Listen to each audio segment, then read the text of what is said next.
যে এইবাৰ খুমটাই আমাৰ নিজৰ প্ৰাৰ্থী আমি জিকাবই লাগিব। গতিকে সকলোৱে আমি একগোট হ'ব লাগিব আৰু সেইকাৰণে মই আপোনালোকৰ মাজলৈ ওলাই আহিছোঁ আৰু আপোনালোকৰ সকলোৱে আপোনালোকৰ কি সমৰ্থন লাগিব।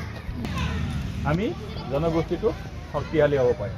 আজি অসমৰ জনসংখ্যাত চাব মুছল, তেওঁলোক অসমৰ সংখ্যালঘু বুলি কয়। তেওঁলোকৰ জনসংখ্যা আছে 1 কোটি। 1 কোটি জনসংখ্যাত আমাৰো 30টা হ'ব লাগিছিলে। তেতিয়াহ'লে কিয় নাই 30টা? আমাৰ সমষ্টিবিলাকক কেণ্ডিডেট নিদিয়ে, হয় নাই? আমাৰ সকলোৱে ডেকা বুঢ়া মহিলা পুৰুষ যিমান আছে বাচ্চা আছে চবেই যদি আমি একগোট পাওঁ যে খুমটাই সমষ্টিত এবাৰ আমি যোগেশ ভূঞাক আমি জিকামেই, তেতিয়া ইয়াত আৰু কোনো হৰুৱাব নোৱাৰে। এটা কথা স্পষ্ট যে যোগেশ ভূঞাই আমাক পইচা দি কিনিব নোৱাৰে। আমি পইচা দিয়া আমি কোটিপতি কেণ্ডিডেট নাই, বেলেগে কি কৰিব আমাক কিনিব।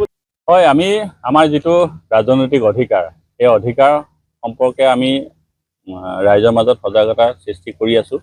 আৰু আমাৰ যিটো সাংবিধানিক অধিকাৰ, যিহেতু খুমটাই সমষ্টিটো আপোনালোকে জানে যে সংখ্যাগৰিষ্ঠতা হৈছে আমাৰ চাহ জনগোষ্ঠী আদিবাসী ভোটাৰেই হ'ল সংখ্যাগৰিষ্ঠ।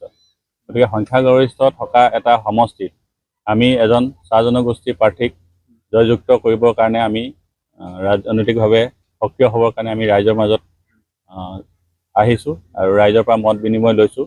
আৰু প্ৰতিটো ৰাইজৰ পৰা এটা কথা স্পষ্ট যে যিহেতু আমি ইয়াত মেজৰিটি আছোঁ, যিকেইটা সমষ্টি আমাৰ মেজৰিটি, সেই সমষ্টিত আমাৰ নিজৰ কেণ্ডিডেটক কিন্তু জিকাবই লাগিব।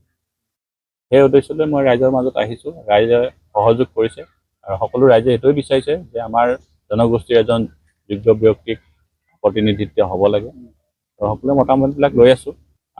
খুমটাই সমষ্টিৰ 38খন বাগিচা আছে। 38খন বাগিচা, প্ৰতিখন বাগিচাতে আমি গৈছোঁ আৰু বিভিন্ন গাঁৱলৈও গৈছোঁ। আমি আদিবাসী গাঁও আছে 6-7খনমান বাগিচা, গতিকে সকলোতে আমি গৈছোঁ। সকলোৱে এটাই কথা যে খুমটাই সমষ্টিত এইবাৰ আমি এজন আমাৰ চাহ জনগোষ্ঠীৰ প্ৰাৰ্থীকে আমি নিৰ্বাচিত কৰিম। চিফ মিনিষ্টাৰলৈ আমি আবেদন জনাইছোঁ। আমাৰ যোগেশ ভূঞা গাঁৱে গাঁৱে ফুৰি গোটেই বাগানে বাগানে ফুৰিছে। আমাৰ খুমটাই সমষ্টিৰ কেইখন গাঁও বুলি ক'লে 38টা গাঁও বাগানত গৈছে। তেওঁক আমি আমাৰ বাগান ফালৰ পৰা তেওঁক আমি বিধায়ক বনাম বুলি আমি আশা ৰাখিছোঁ। আমাৰ নিজৰ জাতিগত আমাৰ হ'লে মানে আমাৰ খুমটাই সমষ্টিত বিধায়ক হ'লে মানে আমাক ভাল হ'ব।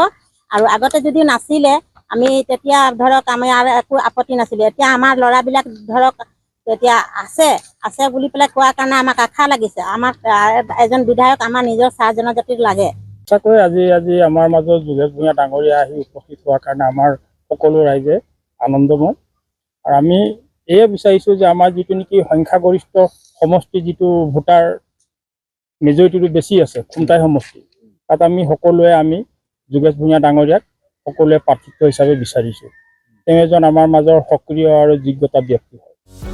যিকোনো খবৰৰ বাবে যোগাযোগ কৰক আমাৰ এই নম্বৰত 9181 307 2221।